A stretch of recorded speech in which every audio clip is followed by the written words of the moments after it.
We know how important it is to care for your hormones and your overall wellness. But what happens when you feel so tired you can't move? Your hair is falling out, you're constipated daily, your anxiety and depression spirals out of control, and you can't stop gaining weight. I want to introduce you to my friend, Sophie Shepard, founder of She Talks Health. She is a thyroid, gut, and hormone expert who has helped hundreds of women get to the root of their health issues holistically. Sophie knows exactly how it feels to struggle with her health after dealing with IBS, Hashimoto's, anxiety, and painful periods all before the age of 22. Through a unique approach that addressed her mental and physical well-being, Sophie was able to reverse her symptoms and thrive. Now she teaches other women how to take back control of their health too. And she has a special offer for our listeners. So head to the show notes to apply for a totally free health strategy call with Sophie to finally get to the root of what keeps you from fully thriving. I do want women to know that there is an alternative to suppressing their bodies with hormones, that they can see their body as a good and they can live in that body holistically. Totally. Oh my gosh. It's amazing. Join co-hosts Jamie Rocci and Teresa Kenny as they educate women about the beauty of the feminine design and empower women to take charge of their health. They're going to be so amazing. You're going to be so empowered by understanding your feminine genius and your hormone genius. I don't think I could live my whole life knowing this and not sharing it with anyone.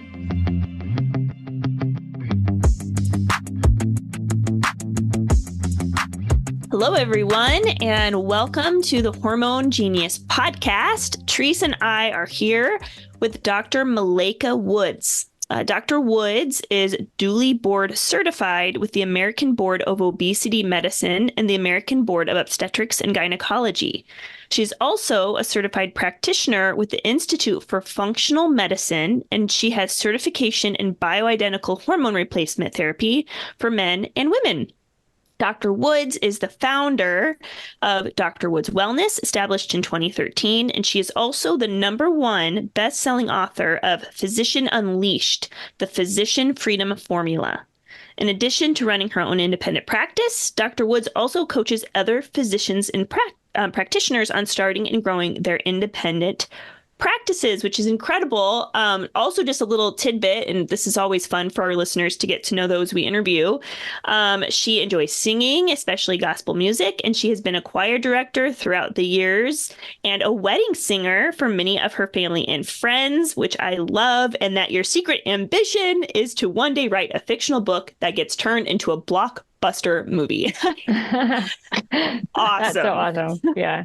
Oh, we have that in common, Dr. Woods, because I come from a singing family. So I'm singing two weddings this summer with my sister and some of my children. And we love to sing at church. So we have that in common. That's awesome. That's great. Thank you for having me, Jamie and Teresa. Really excited for the conversation today. Yes. Well, this is perfect because, again, we recently just released an episode about that perimenopause to menopause transition. And because we know, again, this is a passion area of yours and an expertise area of yours that I don't know if we've had anybody on, Teresa, that specifically is trained in like obesity. So I'm excited to really dig into that because the season of that change going from cycling to not cycling comes with just a lot of, symptoms and beautiful things, but really hard things. And so I'd love to really dig into that and focus specifically on the pain point of weight. So just to get us started, what do you see as the #1 contributor and to that weight gain during menopause? And I think that will lead us into understanding a little bit more about what menopause does to our body. So let's start off there. That is a great question. And Jamie, a lot of these things are really multifactorial, but if I were to choose one thing to really hone in and focus on, I would actually talk about this phenomenon called estrogen dominance. And so as women are transitioning through the menopausal years, what's happening is all of the hormones are declining. Most of those are primarily produced by the ovaries. And as the ovaries are aging, those hormones are declining. But what happens is between estrogen and progesterone, progesterone declines faster. So in essence, you get an estrogen dominant state. And then estrogen is a fat storing hormone. So you're kind of set up in that way. And then there's other factors that play a role as far as estrogen's impact on the fat cells and your ability to burn fat. But I'd say estrogen dominance is probably the first thing. And I think what women notice when they're starting to enter into the perimenopausal years, they're often like, okay, what I was previously doing to maintain my weight or either to lose weight is not working anymore. And so what I personally see, and whether I'm seeing someone in person or virtually, kind of grabbing that belly fat around the middle, and they're like, oh my gosh, where did this come from? Okay. So it's definitely the hormonal shifts that trigger it. I'd say estrogen dominance is number one. I would say, secondly, that you're also losing in testosterone. And, we can dig into this later down the road, but when I look at all of the ways that I can dial up metabolism for an individual, and we're talking about women specifically today, getting testosterone optimized is important, and that declines. And what testosterone does for you, it helps to build muscle mass. That's one of the primary things. And we know that muscle will burn fat more efficiently. So I think those are probably the top two. And then if I were to add a third, I would say let's not discount the impact of stress. When you think about women in this sort of middle age range, oftentimes they're taking care of children, they have families, and that is a level of stress. And then they're also perhaps having aging parents, and now that's an added level of stress. And though stress is something that we can't quantify very well, it definitely impacts your metabolism. And so cortisol, that main stress hormone, it is a fat storing hormone also. And then if we think about other connections, which I'm often thinking about also being a functional medicine provider, cortisol can directly inhibit your thyroid function. And your thyroid is very important as it relates to energy and metabolism. So when I think about your health, I often think about an analogy of a tree and branches. And so you think about how a lot of those root causes can impact a lot of different areas. So again, to kind of sum it up, I'd give you those top three as factors to consider. So, Dr. Woods, when you have a patient come to you and they've, come to you with that main concern of the weight being the issue, because I really think even though patients have fatigue and they've got hot flashes and night sweats and all these other things, the weight is something I think that drags them down. And I listen to you. I love this because this is Jamie. This is something you guys have in common. You picked a word for 2024, and it was elevate, right? Yeah. So what I think is great about that is what you just said about women being in this phase of life. It is a place where we can elevate them out of it in a sense, right? Mm-hmm. We can be like, hey, yeah, there's some frustrations here and there's some changes you're going through. Let's elevate you out of it. So that patient that comes to you, how do you approach step by step? Do you test their hormones? What is the place that you are going to initially kind of look at to really see what that tree looks like, I guess? And then how do we go from there? Absolutely. So the way we begin with my patients is we do a functional health report, which is a comprehensive lab panel, but it also allows us to look at those labs from a little bit different vantage point compared to standard lab ranges. And so one of the things that I say all the time, and I learned it from my mentors, as it relates to lab and as it relates to your body's function overall, normal is not optimal, but optimal is best. So we don't want to just be in the normal range because oftentimes those ranges are so wide and you could have all of the symptoms of said condition, but if the actual lab is in normal, a lot of times in the traditional world, they won't do anything with you.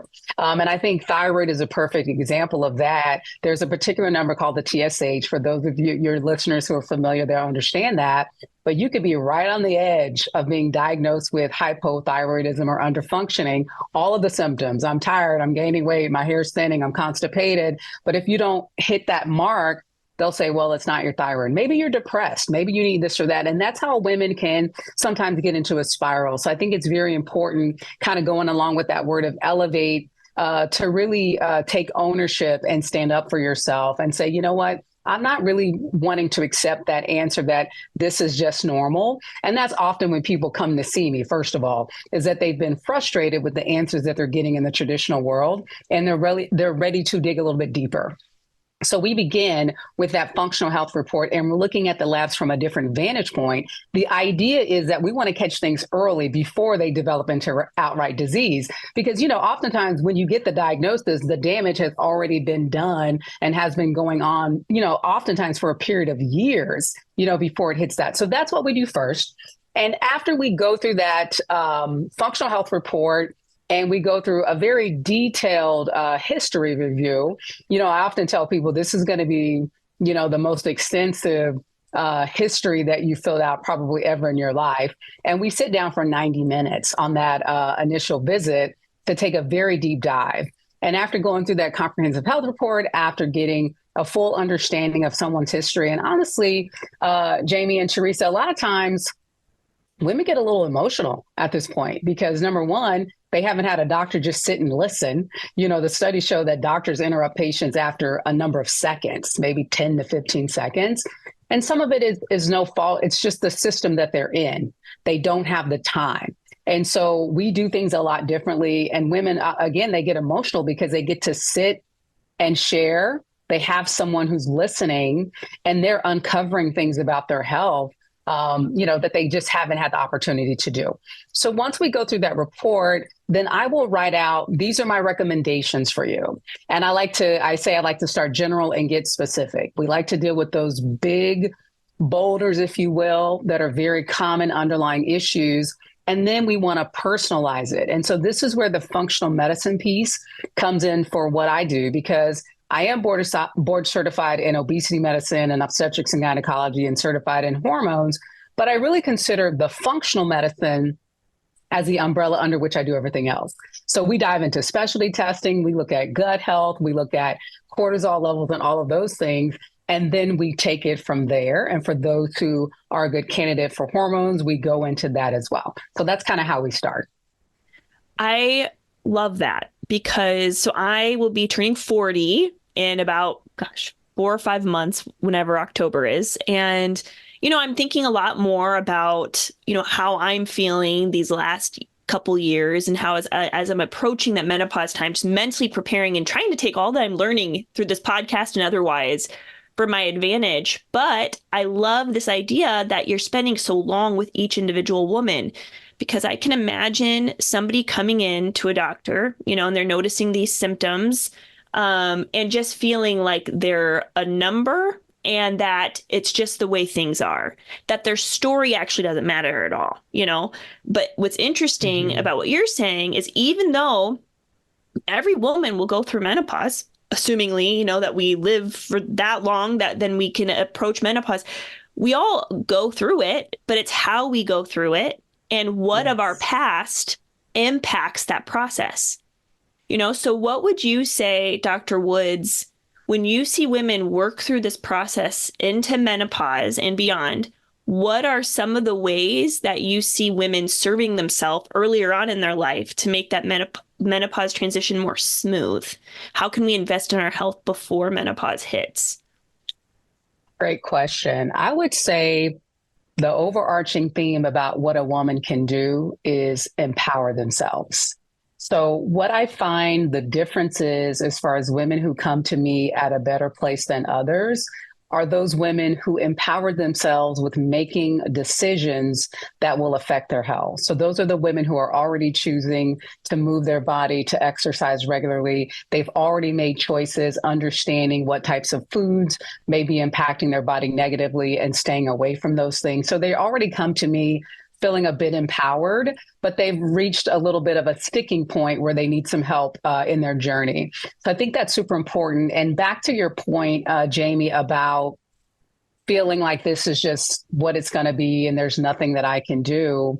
Again, that goes back to the statement of being empowered and saying, okay, wait a minute, there's got to be some information, some technology, some resources to help me transition through this a lot easier maybe than what my mother did or what my grandmother did, because women today are so much different. There's a lot that we're juggling that, maybe they didn't have to in the past.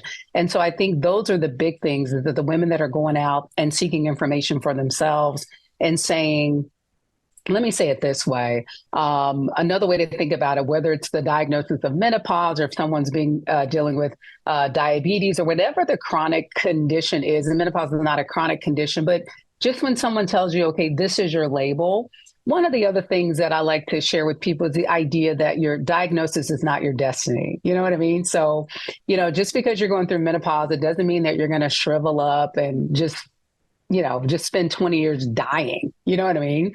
We want you to spend the other half of your life vibrant and with energy and just looking forward to the next day and not dreading the next day. So I think it's a mindset initially, and then it's just connecting with the right resources.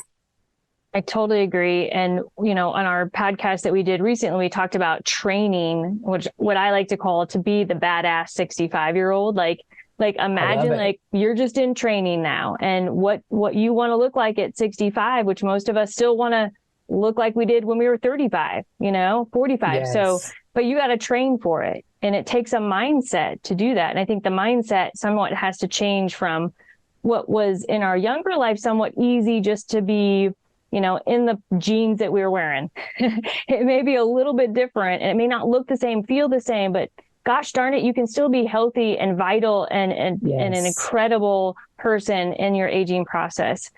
The question I want to ask Dr. Woods is, going back to the obesity thing, because I think people really wonder, like, what percentage truly, in your opinion, is like, if you want to lose 20 pounds, let's just say, what percentage really is going to be lifestyle? Like, it's just on me in a sense. I mean, I may need some coaching and direction, but it's on me. What percentage do you think is maybe you need the hormone support? And what percentage maybe could be medical in the sense of medications or other interventions or technologies that we have? Give us a picture of that, just kind of in general for your patients that you see who are wanting to lose weight. Great. So I would say probably 75%, maybe higher. I'm probably a little more sensitive to folks coming in to lose weight because I had a weight loss journey myself. So just to share this story. So back 2011, I was a year out from having my second kid and I had hit 240 pounds. I was in a stressful job. I was going to the cupboard, getting comfort from food. And so I knew I needed to make a change. And so over the course from 2011 to 2013, I lost initial 60 pounds. And I was basically able to keep that off until I hit the perimenopause year, which is basically last year for me. So I'm going to be 50 this year. And what I did in the past to maintain my weight loss was not working anymore. So I needed to do something different. So I'm a little more kind of apologetic to, an apologist, I guess, if you will, for people who are looking to lose weight, because I understand that journey a little bit more personally. But I would say at least 75% of people totally need to just shift some things lifestyle. They're not moving as much as they should. They're not doing strength training. They're not making good choices as far as their their foods are concerned. So that's a big one. I would say another 20% or so would definitely be helped by hormones. And what I see for a lot of my patients, Jamie and Teresa, is that if we can get the lifestyle under control and if we can get a little bit of hormone optimization, then most people don't need actual medication for weight loss. And so, when I first started this journey of sort of stepping out of traditional medicine, I focused on weight loss, but I realized that it really wasn't enough to say, I'm going to give you a pill to suppress your appetite. Because what I would see is that people would lose and gain the same 2 to 5 pounds month to month. And so I understood that, okay, they need support as far as lifestyle and habits. And then I also saw, like I said, functional medicine is really that overarching. And once we implemented that, then I saw people losing weight fantastically, again, without actual medication that is designed for weight loss. And just, I'll give an example, and this is a Google review that folks can see publicly, but I had a patient who had some hormonal issues, thyroid issues. We got those under control and she lost about 26 pounds in like 3 months, which is, not typical. I have to say that, but it's something that's possible when you get that dialed in. And I'll say that was before Ozempic was ever a thing. That was many years ago. So it is possible to optimize your metabolism and lose weight without prescription weight loss medications. That's actually the last thing that I do. So when thinking about lifestyle, we're thinking about movement, we're thinking about nutrition. And I know earlier you were talking about, really addressing the boulders before then kind of narrowing down on the pebbles and the stones. What are some just easy, maybe often overlooked tips when it comes to movement and nutrition that you often start your patients with? Yeah, absolutely. So I would say first thing, I think people sort of overthink the exercise piece. So they think they have to be a member of a gym or they've got to spend an hour there, et cetera, et cetera. So I would say, first of all, think of it as joyful movement. So if you can't find something that you enjoy. So for me, example, I am not a person who likes to exercise. I never have been. I know people who are like that. I have a best friend. She loves doing exercise. I'm like, I'm not that, but I do exercise because I know it's important for me. So the thing that I found that I loved was actually Zumba. So we talked about the fact that I love to sing. And so I love it that the music is loud. I sing literally at the top of my lungs while I'm dancing. So I have found that thing that I love. Maybe someone else loves gardening or getting outside, and just don't discount the wonderful, exercise of walking. I think people just, and a lot of times when I ask people, like, what do you do for exercise? They go, well, when they say they walk, they sort of discount it, like it doesn't even count as exercise. So that's number one. And then the next thing is just moving throughout your day, just getting out of the sedentariness of, what is so common for our modern lives. And what are the little hacks that you can do? So for example, right now, I am sitting on a stool, which is sitting on top of under the desk treadmill. So I can move this stool over and I can walk on the treadmill as I'm talking to people and with their follow-up visits, or if I'm just doing basic paperwork. So these are some of the modern, tech things that we can do. But walking, like, don't discount that. That is super important. And then far as it relates to diet, again, people overcomplicate. They're like, should I do keto? Should I do paleo? Should I, find the one thing, the one habit that that you overdo, and start to eliminate that or reduce it. For a lot of people, I'm going to say sugar and sweets is a big one. For a lot of the ladies at this age, I'm going to say alcohol is another one, which basically converts to sugar. So kind of the same thing. But, women are like, I need to relax. I need my glass of wine at night. But that is really wreaking havoc. And I think the third thing too is, just like you don't want to discount like the importance of exercise, it doesn't seem like much. On the flip side, you don't want to discount what you think is a minor thing you're doing, but it actually is impacting you significantly. Say, for instance, like the alcohol. Women are thinking, oh, I'm just having a glass of wine a night. But, added up over time, again, any sugar that's not burned right away as energy is actually stored as fat. So kind of keep that in mind. You're just adding to the fat cells when you're having that alcohol at night. And you're thinking it's not a big deal, but it does add up over time. So I had a patient just in the last week, and I want to know your opinion, and this is going to move into the bioidentical hormones. She's in her late 40s. I had seen her before, and she had seen an OBGYN, and the OBGYN put her on birth control pills. And I said, oh, I see you're on birth control pills. Why are you on birth control? She said, that is going to stop your perimenopause. So it was literally the diagnosis was perimenopause, and the birth control pills were to stop her perimenopause.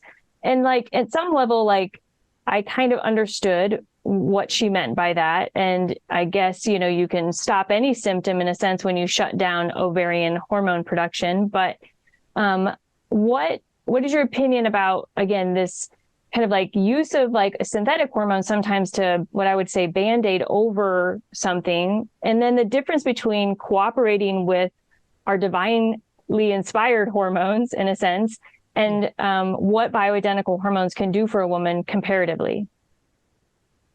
Yeah, for sure. So I think what the person you spoke with, in the traditional world, that's how we were taught. Again, I'm a board certified OB-GYN. So we were taught the way that we help women transition through perimenopause, menopause is to maybe put them on a birth control pill. And just as you mentioned, Teresa, the birth control pill, it basically shuts down ovulation. So the way that quote unquote treats it, again, I don't agree with this approach, but I'm going to tell you what the mindset is.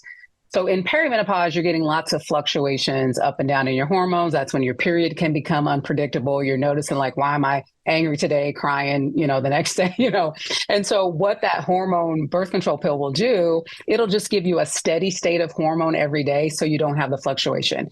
Same idea back when maybe you had PMS and you started on birth control pills back then. Again, it shuts down the fluctuation. You get a steady state every day. So things sort of quote unquote even out. So that's the idea. And most birth control pills will give you a little bit of synthetic estrogen and a synthetic progestin, technically is what we should call it, not progesterone. And so you are getting a little bit of hormone replacement. Okay. It's not bioidentical, but you're getting hormone replacement. And so it can help with hot flashes, night sweats. It can do all of that. So I understand that traditional approach. Now, on the other side of that, what about bioidentical hormones and kind of doing it in that way? I think with bioidentical hormones, we're not just saying, let me just try to wipe out your symptoms. The bioidentical hormones actually have so many other added benefits other than I'm going to shut down the fluctuation in your hormones.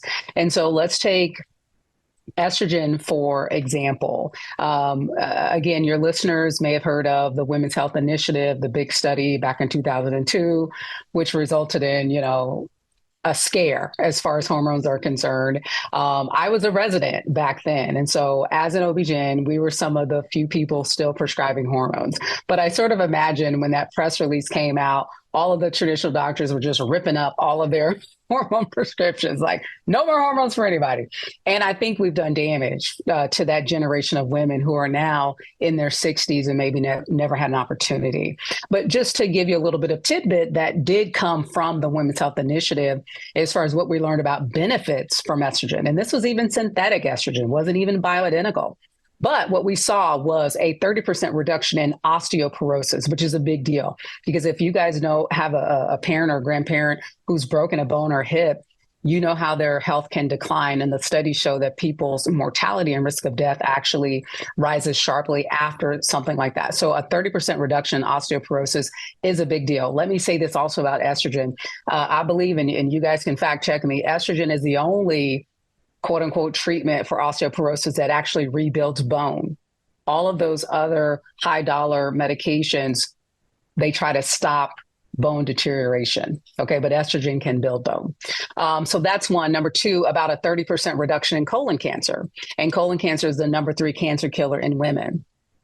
Also, a reduction in dementia, 30 to 50% reduction in heart disease is what you see in a lot of other studies looking at estrogen. So that's what you can get, using estrogen in that way. And then if we talk about testosterone, which no one talks about as far as definitely in the traditional world, testosterone has its own set of benefits. I kind of touched on it earlier, but energy, mental clarity, building muscle mass over time so that you can burn fat more efficiently, that really is missed completely and definitely helps with libido, enhancing of orgasm as well. So the bioidentical approach, the way I look at it is it helps to optimize your health.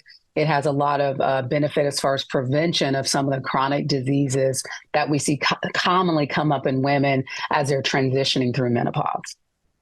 That's incredible.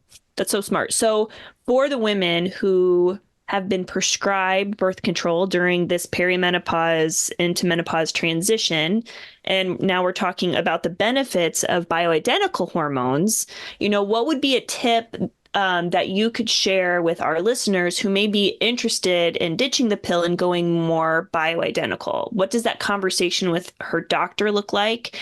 And then also, when a woman is on birth control and she's in that kind of transition into menopause, what does that look like if you're on the pill, but you've already entered into menopause? Like, how can you even tell? Yeah, great question. So let me start with the back end. I might need you to repeat the beginning. So when you're on the pill, it's actually going to be hard to tell when you go through because you're just getting a steady state of hormone every day. You're not really feeling the symptoms. So in one way, that's good that you don't have to go through it. And even the lab work is going to be misleading because, again, with the birth control pill, it shuts down everything. So everything is just going to be low.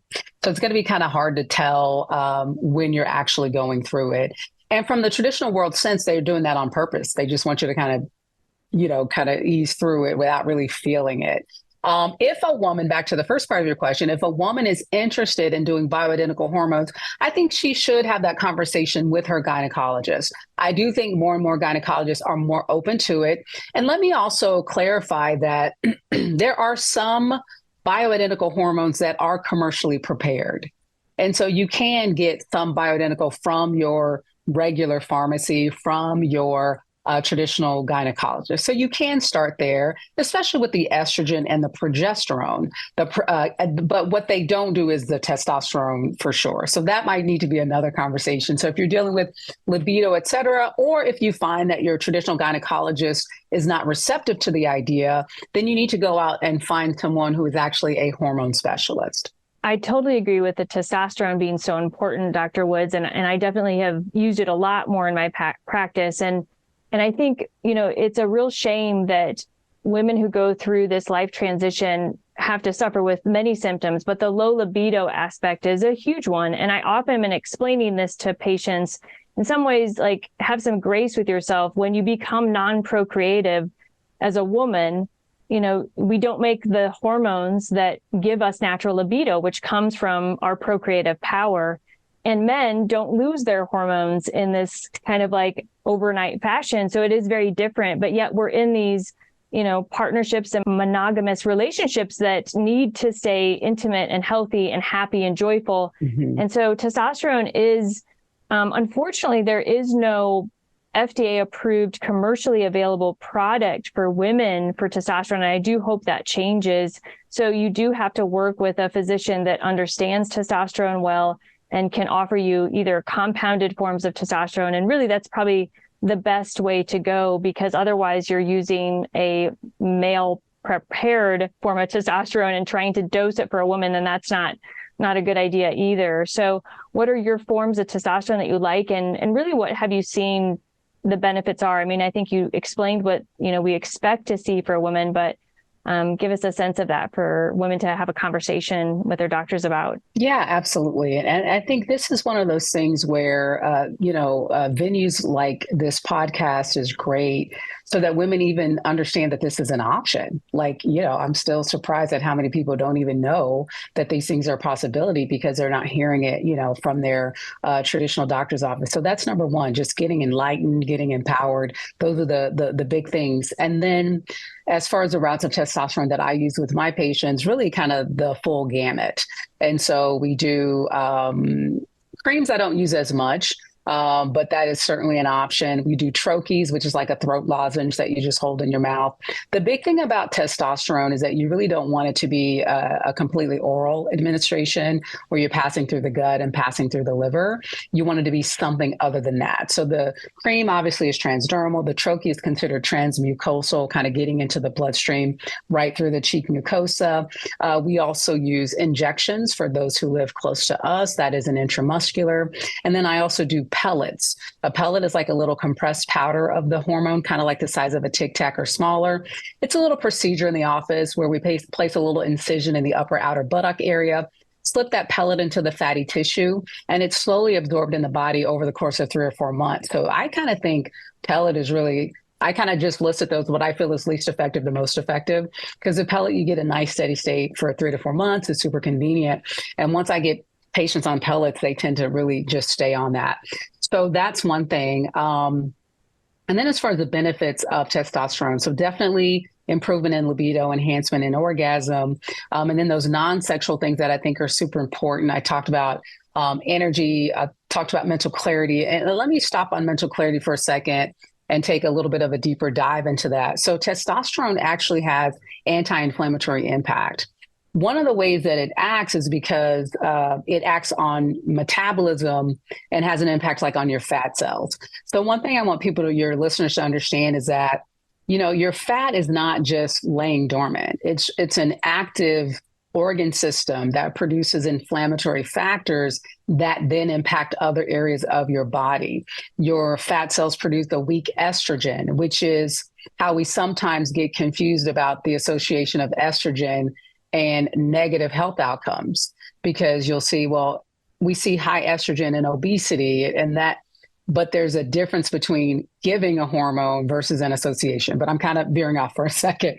So testosterone impacts that fat cell by improving metabolism, and it reduces inflammatory markers. And so one of the amazing things that I've seen with testosterone in some women and men that I work with is actually their aches and pains can get better.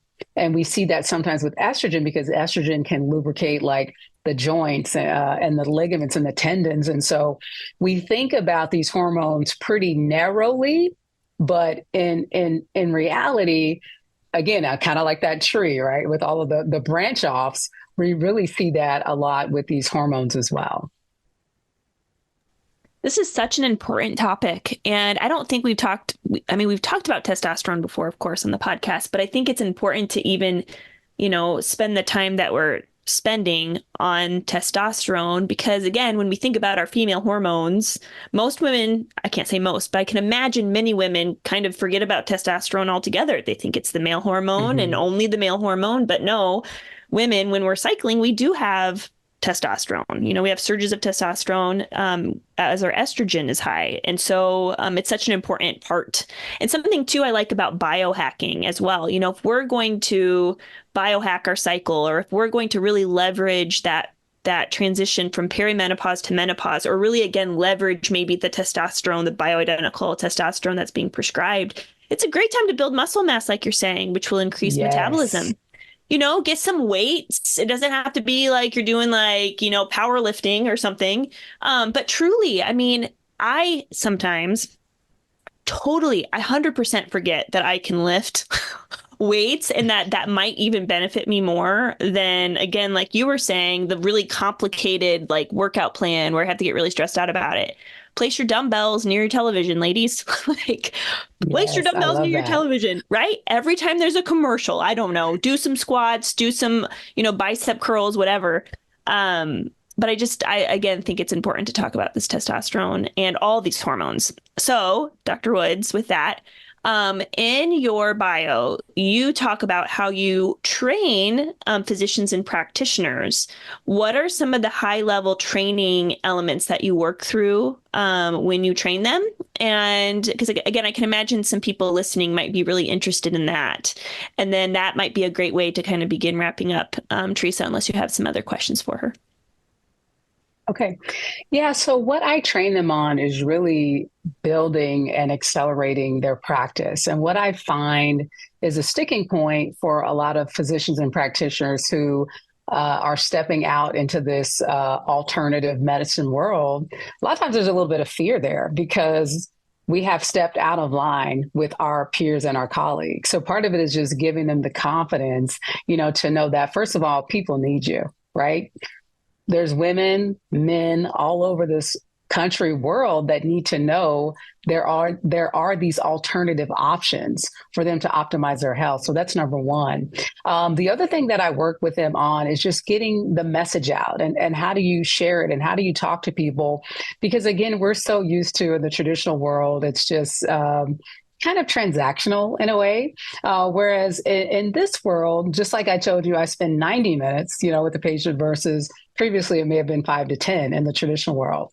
And so it's just being comfortable with having more of a dialogue, being able to share your story, being a little bit more vulnerable. All of those are important. And then on the more, technical side, it's the marketing and the message. And we work on that and just how do you implement, say, automations? And we're talking about how to use AI now to grow and accelerate your practice. So those are some of the things that we talk about. And in the book, The Physician Freedom Formula, we really outline some things about how do you establish your authority, how do you get your message out to people, and then how do you just kind of build it and scale from there. As Jamie is going to wrap up and ask the last question, Dr. Woods, why don't you give us an idea of where you're located? I think you mentioned you have a Facebook group that people can join. Just give us all of the information about you, your practice, and how people can stay in touch with you and learn more. Absolutely. So my practice is called Dr. Woods Wellness, and the website is drwoodswellness.com. I also have a free report that folks can download. It's called The 3 Secrets to Hormone Balance Every Woman Should Know. And that's drwoodswellness.com/guide. And I'll send you guys all the details there. And then I do have a free Facebook group called The Natural Hormone Fix. And it's a pretty dynamic group. And basically, we're talking about the functional medicine approach to dealing with hormonal issues and this transition. And also the premise that we believe that the body is divinely designed and has a great capacity to heal. And so if you go to Facebook, you can just go to just search the natural hormone fix, and you'll see my face pop up there.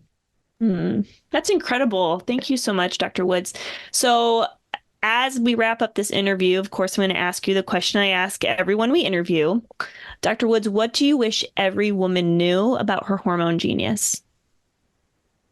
That is a great one. I kind of said it already. And let me also say, I'm in the Kansas City area. You asked me that. So I'm in Kansas City. I also have a license for Kansas, California, and Missouri. So those are the people I can help directly. Now, what I want women to know about their hormone genius, I want them to know that their body is divinely designed and has a great capacity to heal. I also want them to know that what they're feeling is not in their head. And there are resources such as what you have here. There are physicians and practitioners who can help you in that transition so that you can go through the latter half of your life feeling vibrant and energetic and enjoying it. Mm-hmm. Awesome. Thank you so much, Dr. Woods, for being on our show today. We learned so much. You are so smart. I mean, I think this will be such a huge gift to the medical professionals who are listening, because not only do you have, this really important information in your brain, but also that you are able to effectively promote it to make a change in our world, and that you can empower physicians to do that too. I think that's just a beautiful, beautiful mission. So again, thank you so much, Teresa. As always, it was lovely to see you. And to our listeners, thanks for catching another episode on the Hormone Genius podcast. Thank you for having me. Thanks for listening to the Hormone Genius podcast. Please remember to share our podcast with your friends and family, and also follow us on social media. If you were not aware, we have a YouTube channel. So if you could like and subscribe to our YouTube channel to stay in the loop with all of our latest episodes, we would appreciate that. Thank you so much for your support. We are excited to journey alongside you as you discover the beauty and the genius of your hormones.